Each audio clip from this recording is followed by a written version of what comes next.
This channel does not promote any violent, harmful, or illegal activities. All content provided by this channel is meant for an educational purpose only.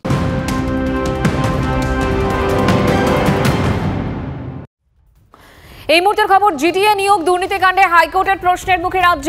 FIR এ এতজনের নাম, কাউকে গ্রেফতার করা হয়নি কেন?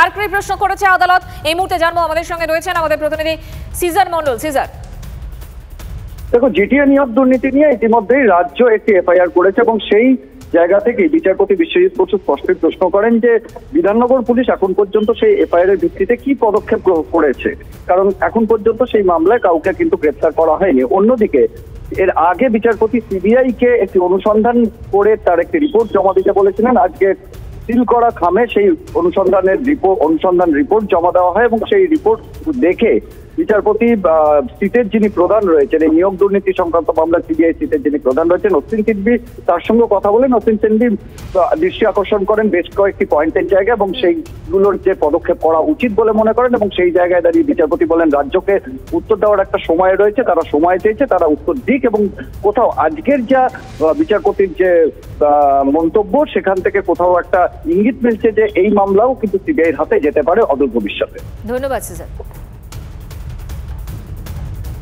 পরের খবরে আসি। সাঁড়াশি চাপে কালীঘাটের কাকু সুজয় কৃষ্ণ ভদ্র। সুজয় কৃষ্ণকে জেলে গিয়ে জেরা করার আবেদন সিবিআই এর। কণ্ঠস্বরের নমুনা আগেই মিলে গিয়েছে। এবার জেরার তোড়জোড় এজেন্সির। দুর্নীতি মামলায় পাওয়া নতুন তথ্যের ভিত্তিতে জেরার আবেদন। সুজয় আমাদের সঙ্গে রয়েছেন, আমাদের প্রতিনিধি। সুজয়ের সাথে কথা বলবো। সুজয়, এই যে তোড়জোড় শুরু করেছে এজেন্সি, কি পরিকল্পনা তাদের?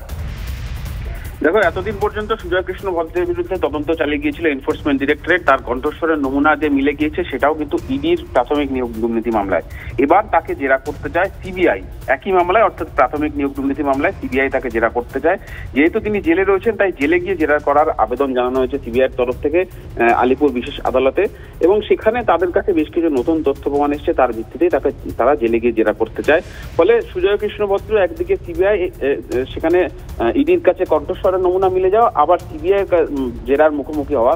সাঁড়াশি চাপে সুজয় কৃষ্ণ ভদ্র বলাই যায়। তবে শুধু সুজয় নয়, শান্তনু বন্দ্যোপাধ্যায় তৃণমূল যুবনেতা এবং অয়নশীল, তার নাম ইতিমধ্যেই পুরসভা নিয়োগ দুর্নীতি মামলায় চলে এসছে, তাকেও জেলে জেরা করার আবেদন জানানো হয়েছে সিবিআইয়ের তরফ থেকে। ফলে প্রাথমিক নিয়োগ দুর্নীতি মামলা একদিকে সুজয়, তার পাশাপাশি অয়নশীল এবং শান্তনু বন্দ্যোপাধ্যায় উভয়েরই কিন্তু চাপ বাড়তে চলেছে। নজর থাকবে আমাদের সেদিকে। সুজয়, আপাতত ধন্যবাদ।